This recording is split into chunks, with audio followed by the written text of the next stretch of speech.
आप सभी को जय मसीह की हिंदी बाइबल स्टडी इस चैनल में आपका स्वागत है। आइए मिलकर आज प्रभु के वचन से कुछ बातों को हम सीखेंगे। अगर आप ऐसा एक भाई है या बहन है जिसके अंदर ये इच्छा है कि मुझे परमेश्वर की सेवा करना है, तो ये संदेश आज विशेष कर उन लोगों के लिए है। तो मैं आज 5 बातों को आपके सामने रखना चाहती हूँ। अगर इन 5 बातों का पालन हम करेंगे, अगर ये 5 स्वभाव अगर हमारे अंदर है, तो निश्चय परमेश्वर अपनी महिमा के लिए हमें इस्तेमाल करेगा। तो आइए प्रार्थना पूर्वक इस छोटे से संदेश की ओर हम लोग बढ़ेंगे। सबसे पहली बात जो मैं आपके सामने रखना चाहती हूँ वो ये है कि हमारे अंदर परमेश्वर की उपस्थिति के लिए एक चाहत होना चाहिए, एक डिजायर होना चाहिए। परमेश्वर किसी के साथ जबरदस्ती नहीं करता है। हमारे अंदर की चाहत के अनुसार परमेश्वर अपने पवित्र आत्मा से, पवित्र आत्मा की शक्ति से हमें भरेगा।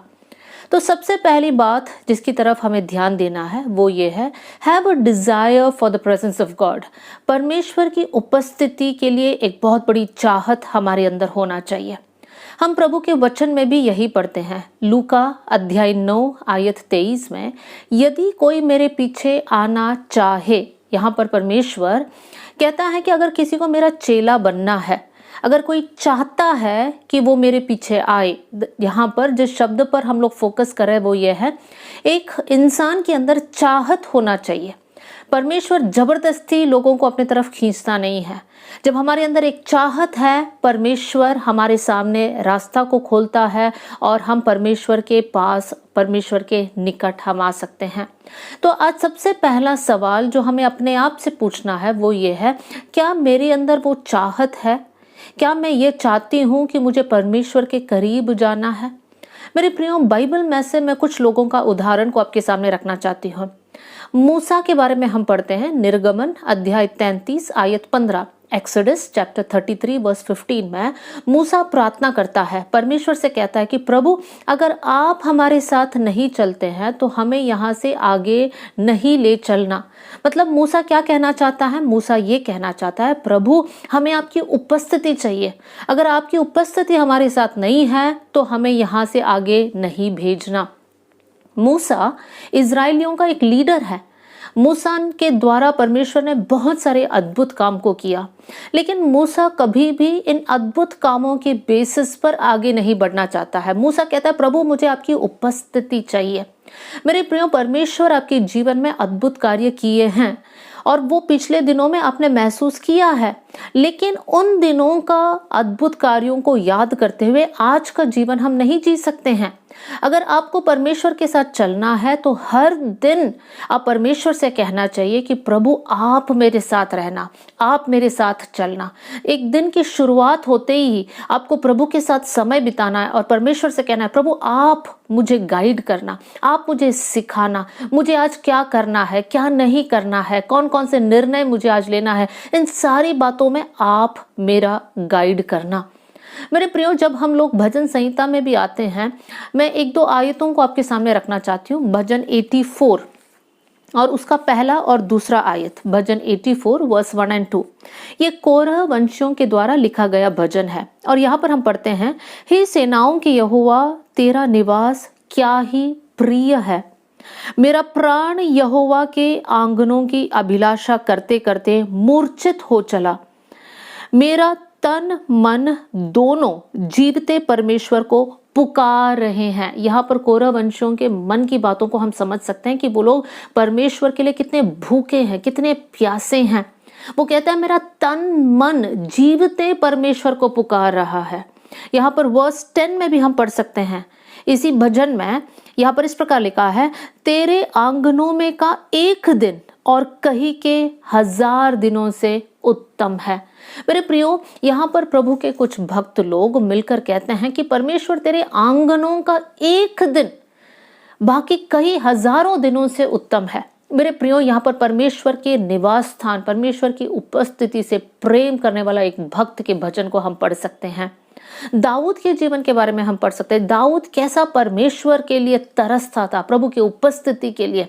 प्रभु कब मैं आपके पास आऊं, मुझे आपके भवन में रहना है, आपकी सुंदरता को देखना है। इन सारी बातों को दाऊद अपने भजन में कहता है। मेरे प्रियो, आज हमारे अंदर भी ये होने पाए।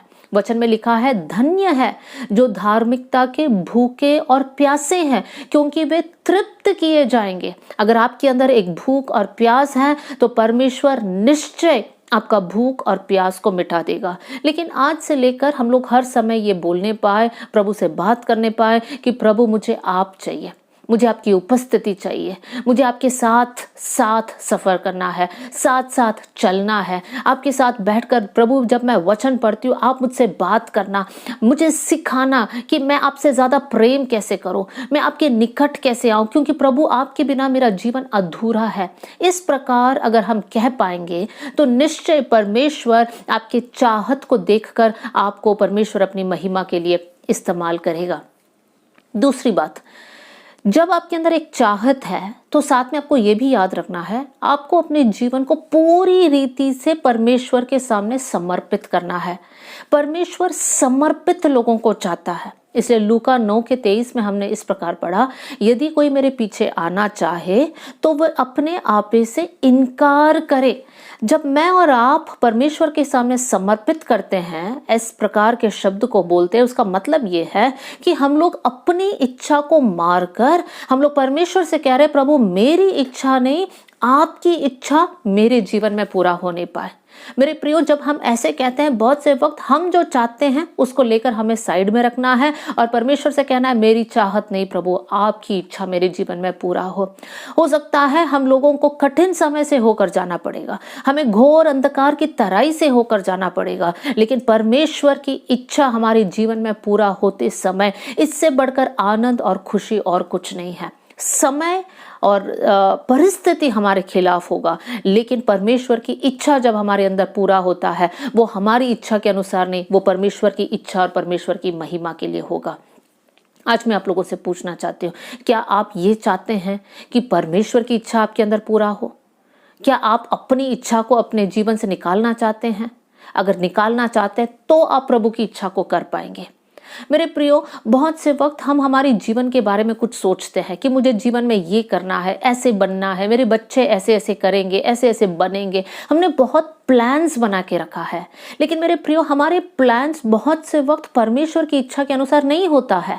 तो उस समय पर हमें तकलीफ होती है कि हमारे प्लान्स को हटाना, लेकिन हमें इस बात का ध्यान देना है कि हमारे प्लान से बढ़कर हमारे लिए, हमारे जीवन के लिए जो उत्तम है वही परमेश्वर ने हमारे लिए रखा है। इसलिए यिर्मयाह 29:11 में हम पढ़ते हैं, परमेश्वर कहता है कि मैंने तुम्हारे लिए जो योजनाएं रखा है वो तुम्हारी हानि के लिए नहीं, लेकिन वो तुम्हारी भलाई के लिए है। परमेश्वर ने जो योजना हमारे लिए रखा है वो हमारे सबसे बढ़िया प्लान से भी बेस्ट है, क्योंकि हम आगे के बारे में नहीं जानते हैं, लेकिन परमेश्वर हमारे जीवन को जब देखता है, परमेश्वर को पता है कि हमारे जीवन के लिए सबसे उत्तम क्या है। तो मेरे प्रियो, आप प्रभु के सामने जब बैठते हैं, प्रार्थना करते हैं, आप प्रभु से कहिए, प्रभु मेरी इच्छा नहीं, प्रभु मेरे डिजायर्स ये है कि मुझे ऐसे ऐसे करना है, वैसे वैसे करना है, लेकिन प्रभु ये बात अगर आपकी इच्छा के अनुसार नहीं है तो मेरे मन में से निकाल दीजिए और आपकी इच्छा, आपकी योजना मेरे जीवन में पूरा होने पाए। एक व्यक्ति का उदाहरण को मैं आपके सामने रखना चाहती हूँ और वो है पौलुस। पौलुस परमेश्वर का एक दास था। हम सब जानते हैं कि प्रभु को जानने से पहले वो खुद प्रभु के लोगों को सताता था, उनको मारता था, घसीट घसीट कर जेल में डालता था। लेकिन जिस समय पर पौलुस का मुलाकात परमेश्वर के साथ हुआ, उसके बाद पौलुस बदल जाता है। पौलुस का पहले का जो प्लान था कि मुझे सारे मसीहों को खत्म करना है, उनको जेल में डालना है, उनको परेशान करना है, उनको खत्म कर देना है, ये जो पौलुस का प्लान था वो बदल जाता है। पौलुस कहता है, मेरे लिए जीना मसीह है और मरना लाभ है। एक व्यक्ति का एक प्लान जो शाऊल या अर्थात पौलुस ने अपने जीवन के बारे में बनाया था, कैसे चेंज हो गया। अब शाऊल जो प्लान को अपने जीवन के बारे में रखा वो सब बदल दिया। अब जो पौलुस है वो परमेश्वर की इच्छा के अनुसार चलना चाहता है। पहले मारने वाला शाऊल अब मार खाने के लिए रेडी है। पहले सताने वाला शाऊल अब प्रभु के लिए सताव झेलने के लिए रेडी है। देखिए मेरे प्रियो, परमेश्वर कैसे एक इंसान को बदल देता है। परमेश्वर का योजना हमारे प्लान से अलग है, लेकिन जब हम हमारे जीवन को प्रभु के सामने समर्पित करते हैं और परमेश्वर से कहते हैं प्रभु मेरा प्लान्स नहीं लेकिन आपकी योजना मेरे जीवन में पूरा हो, तब निश्चय परमेश्वर अपनी महिमा के लिए हमें इस्तेमाल करेगा। मेरे प्रियो, बहुत से वक्त हमें ये समझना है हमारा हुनर, हमारा टैलेंट, हमारा काबिलियत नहीं है जिसके कारण परमेश्वर हमें इस्तेमाल करता है। परमेश्वर एक व्यक्ति को इस्तेमाल करने का क्राइटेरिया ये है कि वो पूरी रीति से अपने जीवन को प्रभु के हाथ में सौंप दे।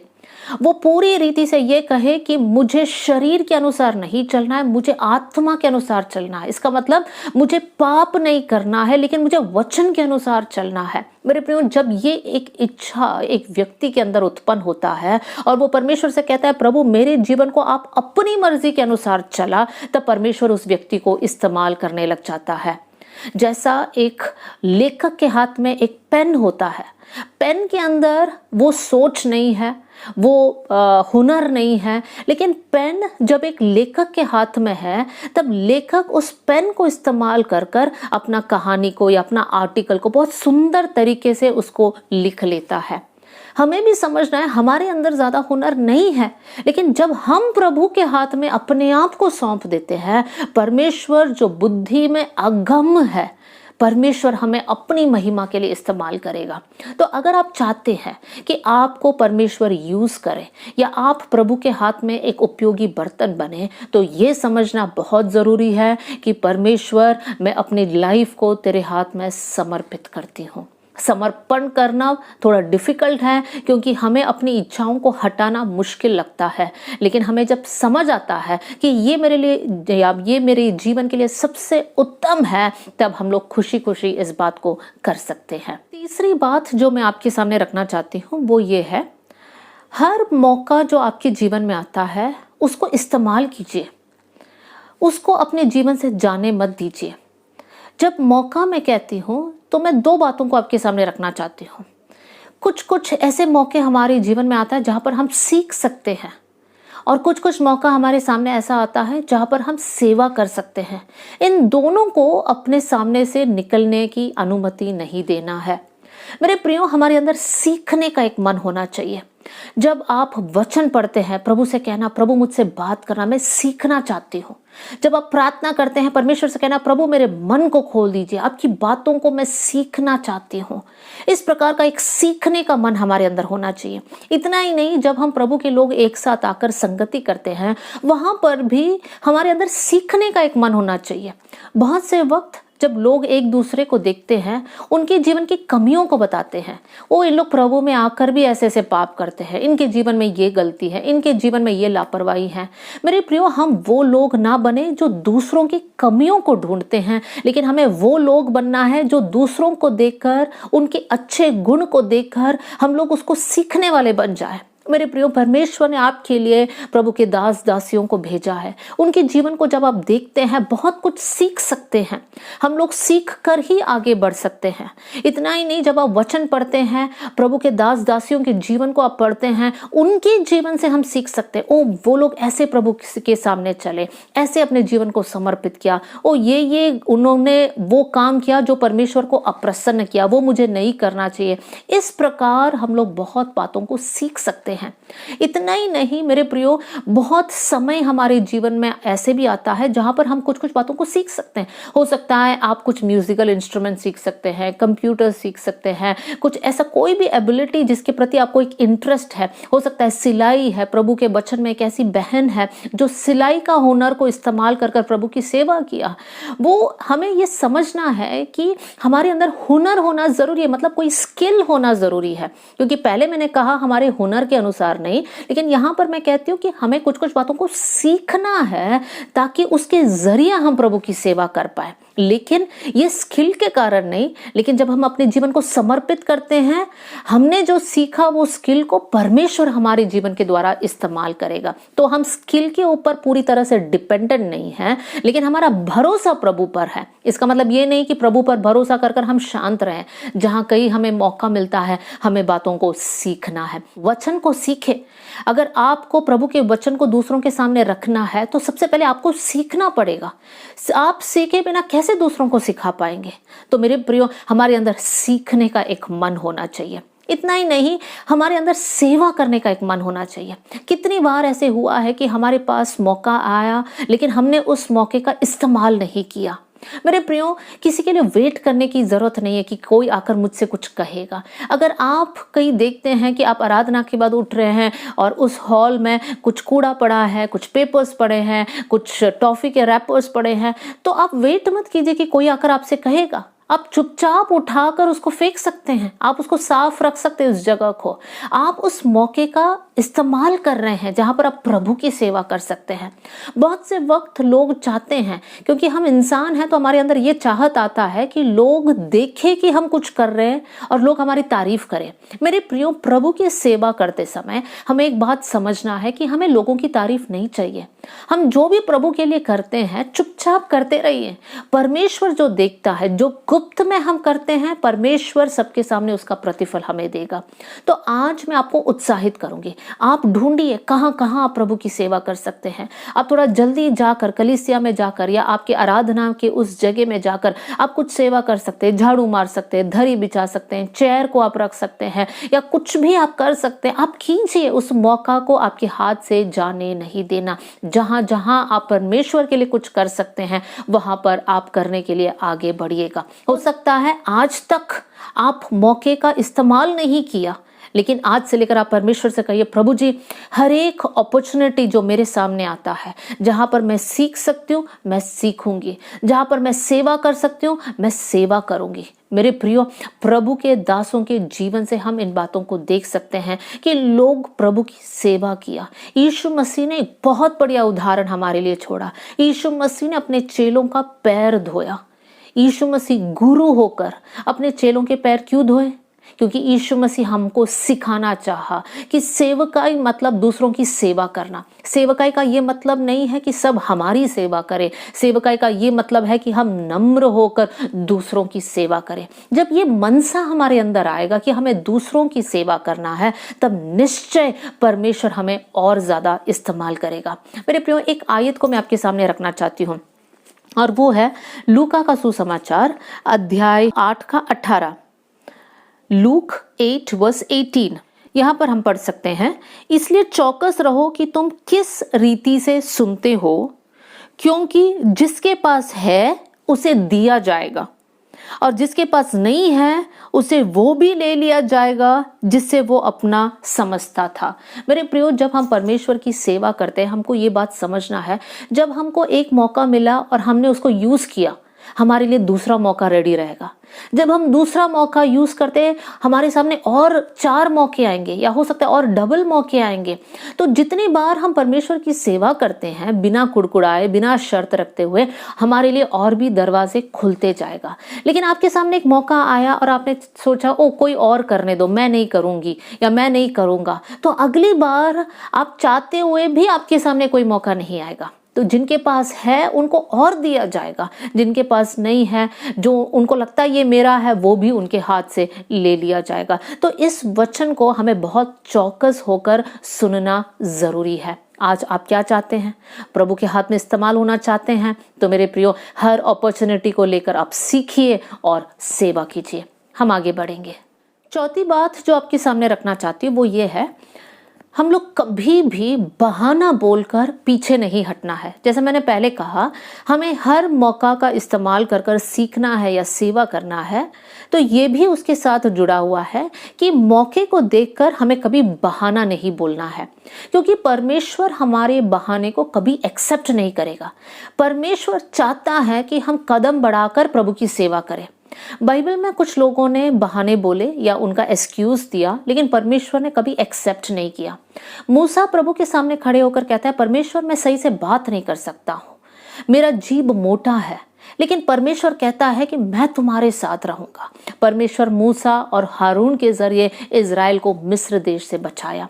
हम लोग गिदोन के बारे में पढ़ सकते हैं। गिदोन कहता है, प्रभु मैं सबसे छोटा हूं, मेरा परिवार सबसे छोटा है, मेरा कुल सबसे छोटा है, लेकिन परमेश्वर कहता है तू इसी सामर्थ्य में चला जा। गिदोन को पता भी नहीं है कि उसके अंदर सामर्थ्य है। गिदोन अपने आप को देखकर कहता है मैं छोटा हूं, मेरा परिवार छोटा है, मेरा कुल छोटा है, सबसे लास्ट है हम लोग, हम क्या कर सकते हैं। लेकिन परमेश्वर गिदोन को देखकर कहता है तू इसी सामर्थ्य में चला जा। मेरे प्रियो, बहुत से वक्त हमको लगता है हमारे अंदर सामर्थ्य नहीं है, लेकिन वास्तव में आपके अंदर प्रभु का सामर्थ्य है। तो बहाना को मत बोलिए, लेकिन परमेश्वर की सेवा में आप आगे बढ़िए। फिर हम लोग देख सकते हैं यिर्मयाह के जीवन से। यिर्मयाह कहता है परमेश्वर मैं तो बालक हूं, मैं बोलना नहीं जानता, मैं कैसे बात करूं। परमेश्वर उस एक्सक्यूज को भी नहीं लेता है। परमेश्वर कहता है मैं तेरे साथ रहूंगा, मैं तुझे वचन दूंगा। मेरे प्रियो, बहुत से वक्त हम प्रभु से कहते हैं प्रभु हम छोटे हैं, हम विश्वास के जीवन में छोटे हैं, हम अभी अभी तो विश्वास में आए, हम क्या कर सकते हैं, हम कुछ नहीं करेंगे, जो पुराने लोग हैं उनको करने दो। इस प्रकार के बहाने अगर आप बोलते हैं तो मेरे प्रियो परमेश्वर उसको वैलिड समझेगा नहीं, परमेश्वर उसको एक्सेप्ट नहीं करेगा। तो कितने बहानों को आप बोलते हैं, उन सारे बहानों को थोड़ा सा आप रिकलेक्ट करने की कोशिश कीजिए और प्रभु के सामने कहिए प्रभु ये सारे बहाना को मैं हटा देती हूँ। बहुत से वक्त हमारे बिजी स्वभाव को, हमारे व्यस्त जीवन को लेकर हम लोग बहाने बोलते हैं। हम बोलते हैं प्रभु हमारे पास टाइम नहीं है, हम चाहते हैं प्रेयर करें, हम चाहते हैं सेवा करें, लेकिन परमेश्वर हमारे पास टाइम नहीं है क्योंकि इतने सारे काम है। मेरे प्रियो, अगर आपके लिए कुछ बातें इंपॉर्टेंट है तो आप उसके लिए समय निकालेंगे। आपके लिए इंपॉर्टेंट नहीं है तो आप बहाना बोलेंगे कि मेरे पास समय नहीं है। तो आज समझना है कि बहाने में आप ये ना कहें मैं बहुत बिजी हूं। परमेश्वर चाहता है तो आपके जीवन में एक क्षण में सब कुछ सही कर सकता है। तो आप इस बहाने को मत बोलिए। मेरे प्रियो, ये समझना जरूरी है कि प्रभु की सेवा करने के लिए आप कोई भी बहाना बोलते हैं तो उन सारे बहाना को आपको हटाना है। अब प्रभु से कहिए प्रभु मेरे इस लाइफ में मैं कभी भी एक्सक्यूज बोलकर पीछे ना हटो कि मेरे टैलेंटेड नहीं हूं, या फिर प्रभु मुझे नहीं पता, या फिर मैं छोटा हूं। इस प्रकार का कोई भी बहाना मैं ना बोलूं। मेरे प्रियो, अगर आप बहाने बोलने का एक आदत है और आज प्रभु की आत्मा आपसे बात कर रहा है तो आप प्रार्थना कीजिए प्रभु ये बहाने बोलने का आदत मेरे जीवन से खत्म हो जाए, और परमेश्वर आपको यूज करेगा। जहां जहां मौका मिलता है आप प्रभु के लिए इस्तेमाल होने के लिए रेडी हो जाइए, लेकिन आप दिखावा के लिए नहीं होना चाहिए। आप दिल में, आपके दिल के अंदर एक ह्यूमिलिटी होना चाहिए, नम्रता होना चाहिए कि परमेश्वर मुझे आपकी सेवा करना है क्योंकि मैं आपसे प्रेम करती हूँ, मुझे आपकी सेवा करना है क्योंकि परमेश्वर पिता मैं आपके लिए क्या कर सकती हूँ। जो भी है परमेश्वर इस पृथ्वी में और मेरे जीवन में आपका दिया हुआ दान है, तो मैं आपको बदले में क्या दे सकती हूँ। मैं बस अपना जीवन आपको दे सकती हूँ और इस जीवन के जरिए आपका सेवा करना चाहती हूँ। मेरे प्रियो, एक इच्छा को रखिए, अपने लाइफ को समर्पित कीजिए, परमेश्वर निश्चय आपको यूज करेगा। लास्ट बात जो मैं आपके सामने रखना चाहती हूँ, पांचवी बात, एक पवित्र जीवन को जिए। पवित्र जीवन मतलब संसार से अलग होकर आपको जीना है। संसार से अलग होकर हम इस पृथ्वी छोड़कर तो नहीं जी सकते, हमें इस पृथ्वी में ही जीना है, लेकिन पाप के साथ समझौता नहीं करना है।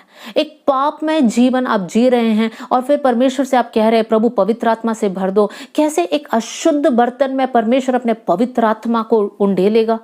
मेरे प्रियो, परमेश्वर चाहता है कि हमारा शरीर, मन और आत्मा प्रभु के सामने पवित्र रहे।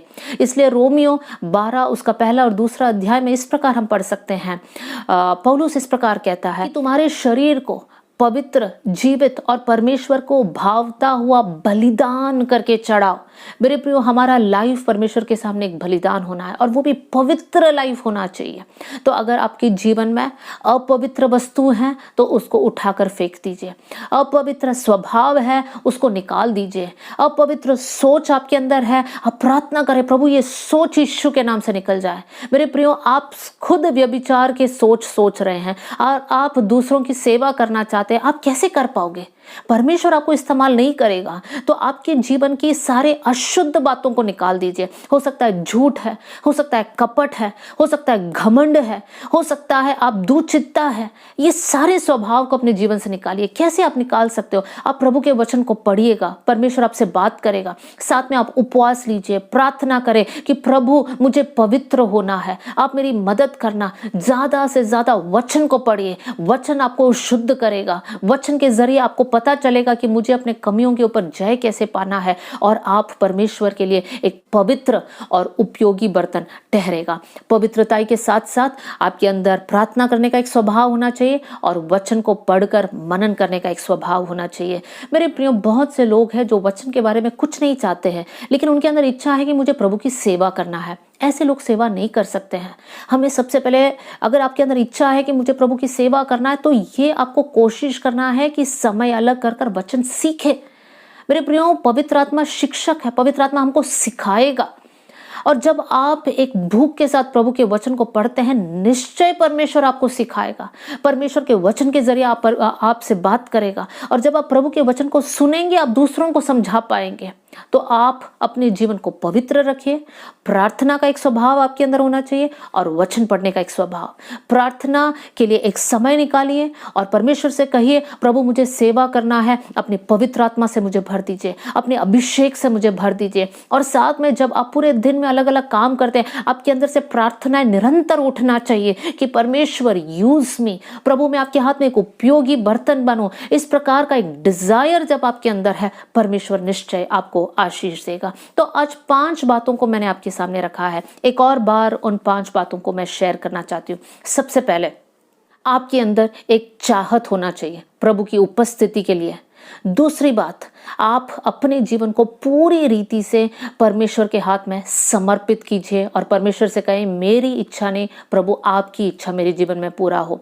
तीसरी बात, आपको अपने जीवन में आने वाले हर एक मौका को यूज करना है, सीखने के लिए और सेवा करने के लिए। कोई भी मौका जो आपके सामने आता है, उसको व्यर्थ जाने नहीं देना।